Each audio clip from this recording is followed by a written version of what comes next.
welcome to Confessions from a Dog Trainer, where we discuss the errors that I make and hopefully you can learn from them like I did. So, like you, I was following through the videos and the socialization exercises that we have in place to maximize socialization during quarantine.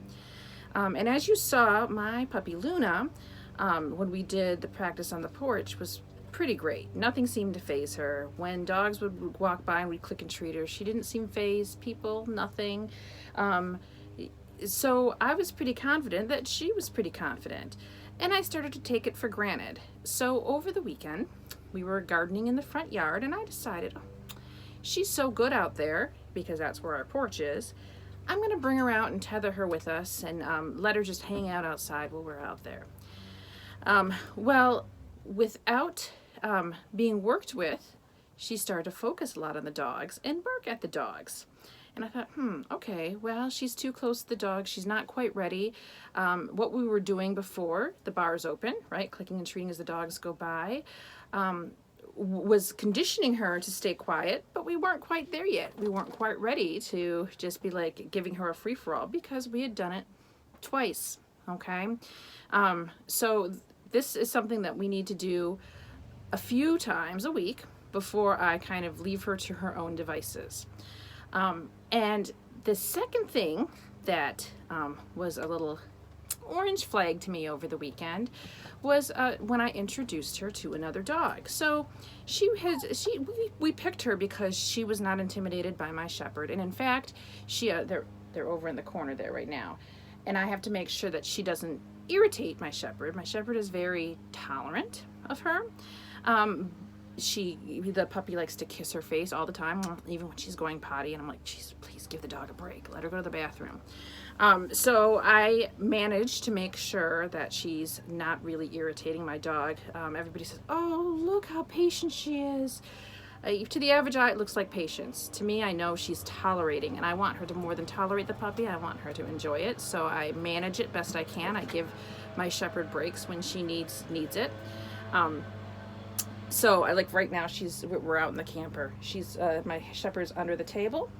The puppy's leaving her alone right now, but if not, I would put a blocker so she could be by herself. She could be alone. She could still see us and be alone. But in any case, I got a little sidetracked there, sorry. So I really thought, oh, she's really good with other dogs. But we know a few things in the dog training world, right? Being good with one other dog does not mean your dog's well socialized. She came from a foster who had many dogs, and she seemed to do okay with them. They were all smaller, but I was hopeful again when she saw my big dog that she was good with them, good with her, that would translate.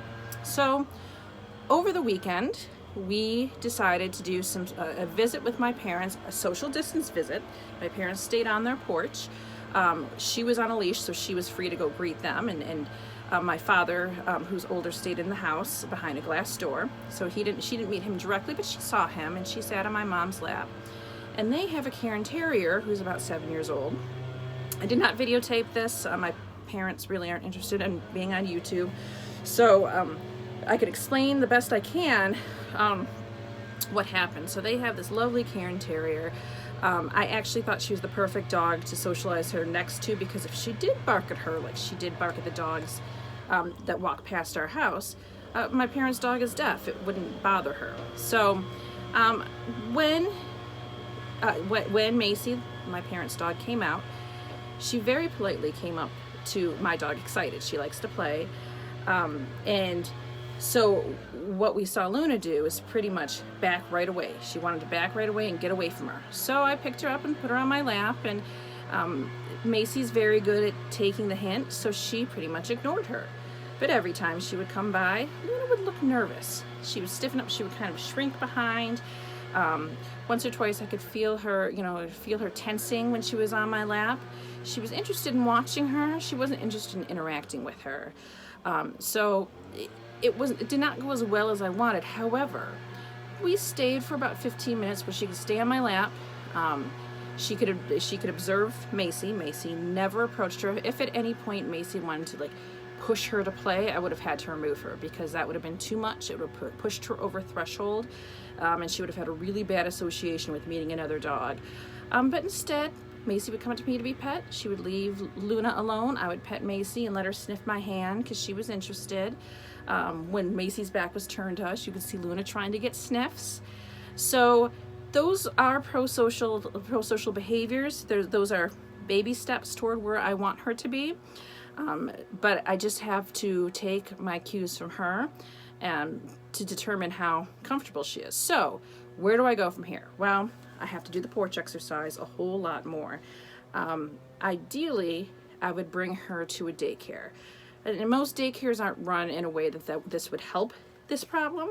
The daycare where I work over at Trainers Academy, we would put her one-on-one with a low-key dog, you know, and maybe even on leash until she was comfortable enough to start playing. And then we would build her playlist from there. Okay, so be very selective. We would select dogs that we know wouldn't overwhelm her, and it would build her confidence from there. That is ideally where I would like her to be. With the lockdown, that is not an option right now. The other thing is she's only had one set of shots, okay, of her puppy shots. Ideally, she should have 2 before she goes anywhere where there's other dogs.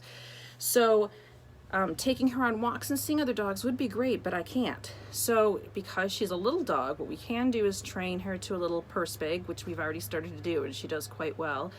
So we can take her places where there's other dogs. We've taken her to the pet store this way, and she's really calm, and she likes to see the other dogs this way. So we can do more exposure like that. As she gets her second round of shots, which should be next week, you know, we'll take her more to the park and do some exercises very similar to the porch exercise where I just click and treat her for seeing other dogs.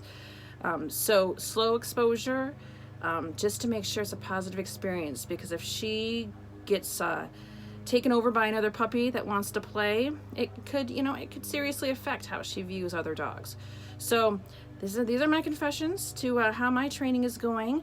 You know, I have some sticky notes of what I need to change for her program. Hopefully things are going well for you. All right, stay safe, and we'll see you soon.